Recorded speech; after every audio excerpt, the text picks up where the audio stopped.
ఇది 360కి పోవడంలో ఏది సాక్షి షేరు ఏ రకమైన స్కామ్ ఉంది? ఇచ్చేవాడు కొనేవాడి మధ్య అగ్రిమెంట్తో జరిగిన ఒక ఒప్పందంతో షేర్ ట్రాన్స్ఫర్ అయ్యి ఫిజికల్గా అసెట్స్ ఉండి రోజు లక్షలాది కాపీలు పత్రిక వస్తుంటే అది ఏ రకంగా అక్రమం అవుతుంది? ఇది మ్యూచువల్ అగ్రిమెంట్తో జరిగిన డీల్ అయినప్పుడు ఇందులో కేసు ఏముందని అన్ని రకాలుగా చేసిన ఇప్పటికీ నడుస్తుంది. ఆ కేసు దాన్ని కేసు ఉంది. ఎందుకు ఇంతగా ప్రొలాంగ్ చేసి చెప్తున్నానంటే అంతు చూడాలి జగన్మోహన్ రెడ్డి గారిది అని చెప్పి ఆ రోజు కాంగ్రెస్ పార్టీ చేసిన ప్రయత్నాలన్నీ నేల కొట్టిన బంతి ఎట్లయితే పైకి గుర్తుంది, జగన్మోహన్ రెడ్డి గారు అంత ఎదిగారే పైకి ఎదిగారంటే అందులో లక్షలాది కార్యకర్తలు, వైఎస్ఆర్ గారి అభిమానులు, అలాగే నాయకులు స్వచ్ఛందంగా ఆయనతో అడుగుల్లో అడుగు వేసి నడవడం, అందులో షర్మిలమ్మ గారి పాత్ర ఉంది, విజయమ్మ గారి పాత్ర ఉంది. ఏదో ఒక లెవెల్లో అందరిది ఉంటుంది. ఉండబట్టే ఈరోజు ఇది నడుస్తుంది, ఇప్పటికీ నడుస్తుంది. అది వేరు. రాజకీయ పార్టీగా అవతారం ఎత్తాక ఒకటి ఏదైనా వ్యవస్థ తయారయ్యాక ఆ పార్టీ అధికారంలోకి రావాలనే ప్రయత్నం చేశాక అధికారంలోకి వచ్చి నిలబడాలన్నాక ఆర్గనైజేషన్ పరంగానో ఇంకోటో న్యాయాలు చేయడము లేదా దగ్గరికి తీసుకోవడం అనేది అవి డిఫరెంట్ రకరకాల పారామీటర్స్ మీద నడుస్తుంటాయి. అది ఏ పార్టీ అయినా. అందులో అత్యంత పారదర్శకంగా న్యాయం చేసే ప్రయత్నం చేసిన పార్టీ ఏదైనా ఉంటే అది వైఎస్ఆర్ కాంగ్రెస్ పార్టీ. అందుకే ఈరోజు ఈ కార్యకర్తలు ఆయనతో అచంచల విశ్వాసంతో ఆయనతో అడుగులు వేస్తున్నారు, నాయకులు కానీ అందరూ. పార్టీ ఇంత బ్రహ్మాండంగా ఉంది. ఇది ఒక పార్ట్. రెండవది ఆమె చెప్పినది ఇంత జరిగినా నాకు అన్యాయం జరిగినా కనీసం రాజశేఖర రెడ్డి గారి ఆశయాలు అమల్లోకి వచ్చినాయా, ప్రజలకు మేలు జరిగిందంటే ఒక్కటంటే ఒక్కటి కూడా లేదంటున్నారు. ఇంకా అది విన్నాక ఏమనాలో అర్థం కావట్లేదు. ఎంత అంటే భయంకరమైన తెలియక కూడా ఉండొచ్చు. ఎందుకంటే స్క్రిప్ట్ ఎక్కడి నుంచో తయారై వచ్చినప్పుడు, చంద్రబాబు దగ్గర నుంచి తయారై వచ్చినప్పుడు, లేదా ఏబిఎన్ రాధాకృష్ణ దగ్గర నుంచి తయారై వచ్చినప్పుడు అక్కడ ఏముంటే ఆమె దాన్ని బట్టి ముక్కును బట్టి చెప్తున్నప్పుడు అందులో ఆమెకు తెలియకుండా పోయిండొచ్చు, తెలియదు. ఆమె ఎంతవరకు పోతున్నారంటే ఆ రోజు రాజశేఖర రెడ్డి గారు ఫీజు రీయింబర్స్మెంట్ పెట్టారు, ఈరోజు అసలు లేదు అంటారు. ఆ రోజు ఆరోగ్యశ్రీ ఇది పెట్టారు, ఈరోజు లేదు. ఆ రోజు రైతుకు ఇది వచ్చింది, ఈరోజు లేదు. అసలు ఎక్కడ రైతులకు సంబంధించి ఈరోజు ఇచ్చినంత భరోసా, అది నేమ్ సబ్సిడీలు కానీ ఇంకో ఇన్పుట్ సబ్సిడీ కానీ క్రాప్ ఇన్సూరెన్స్ కానీ, క్రాప్ ఇన్సూరెన్స్ లేదంటారు. తీసుకున్న రైతులందరూ ఏమనుకుంటారు ఇప్పుడు? అంటే ఇంత అబద్ధం పచ్చిగా తెలియక ఆడిండొచ్చు, తెలిసి ఆడారని కూడా తెలియదు నాకు, ఎందుకంటే స్క్రిప్ట్ ఇస్తే చదివే కాబట్టి. బహుశా చంద్రబాబు నాయుడు కూడా అనారోగ్య సాహసం చేయడం, ఎందుకంటే తను ఇక్కడ ఉన్నాడు కాబట్టి ఇంకేదో దాంట్లో అవకతవకలనొచ్చు, లేదంటే నా చంద్రన్న కానుక లాంటి పథకాలు ఈరోజు లేవనొచ్చు, అట్లాంటి జరగలడు. కానీ ఇంత అడ్డగోలు అబద్ధం అయితే ఆయన అన్నాడు. ఆమె అంటుంది, ఆమె తిట్లు తింటుంది లేదనుకొని స్క్రిప్ట్లో రాయించాడేమో తెలియదు చంద్రబాబు నాయుడు గారు. కానీ అది అందరికీ తెలుసు, మీకు మీడియాకు తెలుసు, అందరికీ తెలుసు. ఈరోజు వాటికి మరింత పదును ఎలా పెరిగింది. ఆరోగ్యశ్రీ ఆ రోజు ఉన్న దాని దగ్గర ఈరోజు 3000 ప్రొసీజర్స్ ఎట్లా పెంచారు, 25 లక్షల వరకు లిమిట్ ఎట్లా పెంచారు, ఎలిజిబిలిటీ 5 లాక్ పర్ యానం ఎట్లా చేశారు, 80%, 85-90% దాకా ప్రజలు ఎట్లా కవర్ అవుతున్నారు, కుటుంబాలు కవర్ అవుతున్నాయి. ఇవి నిజం కదా. ఫీజు రీయింబర్స్మెంట్ అప్పట్లో 30-35 వేలు ఇస్తున్నది, ఈరోజు 100% ఇస్తున్నది. నిజం కాదా? మరి ఎట్లా అనగలిగారా? ఇక్కడ నేమ్ ఎనీథింగ్. ఎక్కడ రాజశేఖర రెడ్డి గారి ఆశయాలు ఈయన మర్చిపోయారు, వెనక వేశారు. ఆయన మరింత పదునెక్కించారు, మెరుగుపరిచారు, వాటిని వ్యవస్థీకృతం చేశారు, ఇంక్లూడింగ్ డెలివరీ సిస్టమ్ కిందికి తీసుకెళ్ళారు. నేను ఇది ఎక్స్ప్లెనేషన్ లాగా ఇవ్వట్లా, ప్రజలకు చెప్తున్నాం.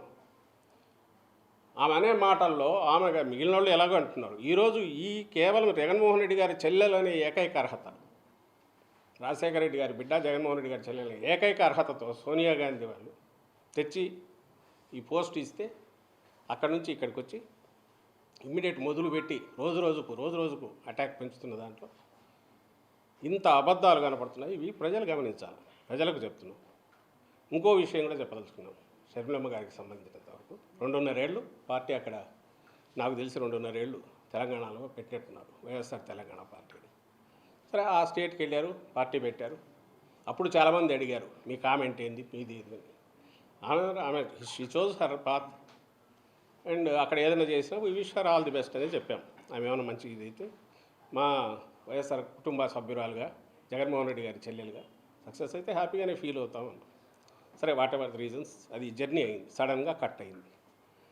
ఈరోజు ఏ మీడియా అయితే ఆమెను ఎత్తుకొని భుజాన్ని ఎత్తుకొని మోస్తుందో, నేను ఈనాడు కానీ, ఈటీవీ కానీ, ఏబిఎన్ కానీ, ఇంకో TV5 కానీ, ఆంధ్రజ్యోతి, ఈనాడు పత్రికలు, ఇవన్నీ కూడా వాళ్ళు ఏ రోజు ఈమెను భుజానికి ఎత్తుకుంటున్నారు, ఏ రోజైతే జగన్మోహన్ రెడ్డి గారి మీద అస్త్రాలు ఎక్కువ పడితే ఆ రోజు మాత్రమే దాన్ని తీసుకుంటున్నారు. తెలంగాణలో గమనించండి, ఆమె అంత చేస్తే జగన్మోహన్ రెడ్డి గారు అన్నవి మాత్రమే హైలైట్ చేస్తారు.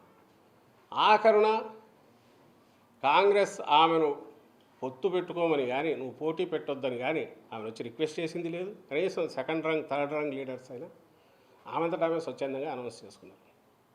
రిజల్ట్ వచ్చినాక అమ్మ నువ్వు చేసినందువల్ల మాకేదో ఇంత మేలు జరిగిందని ఎవరైనా థ్యాంక్స్ చెప్పారా? మరి ఆ సమయంలో ఎవరైనా ఈ పత్రిక ఈ మీడియా ఎవరైనా పాపం ఈమె ఇంత కష్టపడింది, తను ఎంతో కొంత డెంటింగ్ చేయగలిగిన దేనికి మన కాంగ్రెస్ పార్టీకి దాన్ని ప్రభావితం ఓట్లు కొన్ని చీల్చగలిగిన దీంట్లో ఉండి త్యాగం చేసిన ఆమె నాయకురాలు కాంగ్రెస్ గుర్తించలేదు. వాళ్ళేమని రాశారా? అసలు తెలంగాణలో ఇర్రెలవెంట్ ఎందుకు అయింది ఈమె? ఆ రోజు అక్కడ మొదలుపెట్టిన తిట్లు అందరికీ పడినట్టున్నాయి. ఆఖరికి ఇంక్లూడింగ్ ఆ కాంగ్రెస్ కూడా తిట్టారు. లాస్ట్లో అదే కాంగ్రెస్ దీనికి ఇది అయ్యారు. ఆ తర్వాత అక్కడ పార్టీ ఇది మూసేశారు. అక్కడ నుంచి ఇక్కడ తెలంగాణలో ఈమె నిజంగా కాంగ్రెస్ కోసం ఎందుకు తిరగలే కాంగ్రెస్ పక్షాన? టీఆర్ఎస్ నిరంకుశమైన దీన్ని ఇచ్చేయాలనుకున్నప్పుడు కాంగ్రెస్ పక్షాన్ని ఎందుకు తిరగలేదు? న్యాయమైన ఇది ఉంది అన్నప్పుడు కాంగ్రెస్ని తీసుకురావాలనుకున్న దాంట్లో తన రోల్ ఎందుకు ప్లే చేయలే? ఆ రోజు వాళ్ళు ఎందుకు అడగలే? ఓపెన్గానే వద్దు, మాకు వద్దు, ఇక్కడ ఉండాల్సిన అవసరం లేదు వాళ్ళు ఎందుకు చెప్పారు? చెప్తే ఎందుకు సహించారు ఈమె?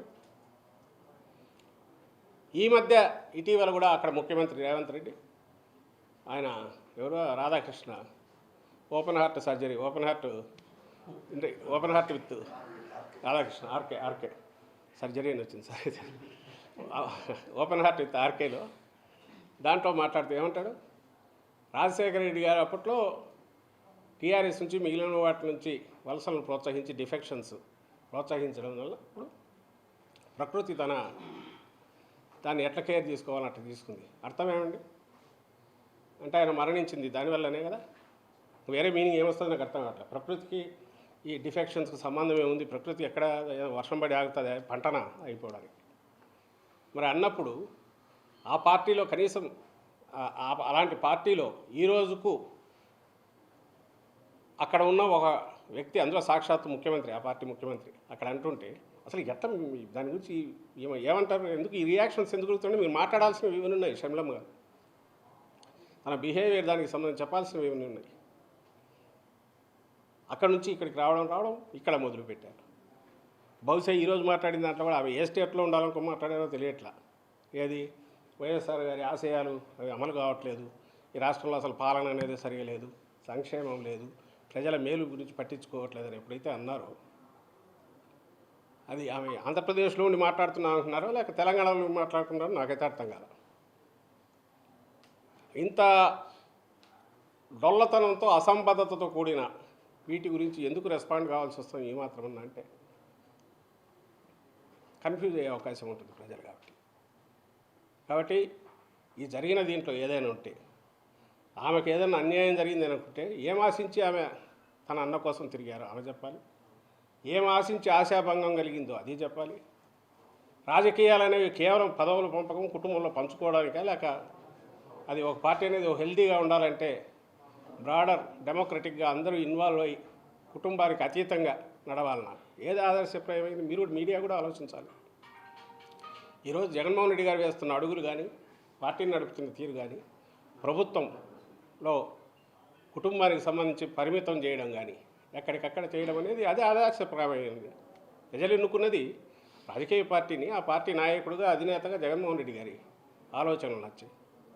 And regional party more so in regional party ఎవరైతే దాన్ని హెడ్ చేస్తున్న నాయకుడు ఉన్నాడో ఆయన ఆలోచనలు, ఆయన వ్యవహార శైలి, ఆయన ఇవి దిశానిర్దేశం చేస్తాయి. ఆయన వాటిని బట్టే ప్రజలు కూడా జడ్జి చేసుకుంటారు. ఆ జడ్జి చేసుకోవడంలో జగన్మోహన్ రెడ్డి గారు ఒకరు, ఆయన ఇంకొక వారసత్వం కానీ ఇంకోటి కానీ అటు ఇటు లేదు, లేదా కుటుంబంలో పదవుల కోసం ఆయన ఇచ్చేయట్లేదు, పార్టీని హెల్తీగా ఉంచడానికి ఇలాంటి బంధాలకన్నిటికీ అతీతంగా నడుపుతున్నాడు అనేది ఆదర్శప్రాయమైంది. అది వద్దని ఆమె అనుకుంటుంటే అది చెప్పాలి, లేదు ఇట్లే ఉండాలి, దాంట్లో నాకు ఇంత వాటా రావాలని అనుకున్నాను, రాలేదంటే అదన్నా స్పెసిఫై చేయాలి.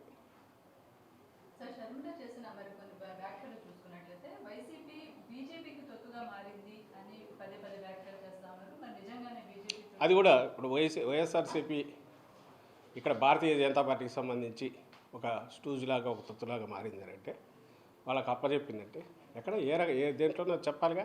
ఇక్కడున్న పథకాలు బీజేపీవే, ఇక్కడున్న ఆలోచన వీటికి అమలు జరుగుతున్న బీజేపీని ఏ రకంగా ఇదిగో ఈ స్పెసిఫిక్ దీంట్లో వాళ్లకు ఇదైపోయారు. స్టీల్ ప్లాంట్కి సంబంధించినంత వరకు అది సెంట్రల్ గవర్నమెంట్కి సంబంధించింది. We can suggest, we can try to impress upon it, convince చేయడానికి చేయొచ్చు. అది ముందు నుంచి ప్రయత్నం జరుగుతుంది. ఫస్టే రాశాము.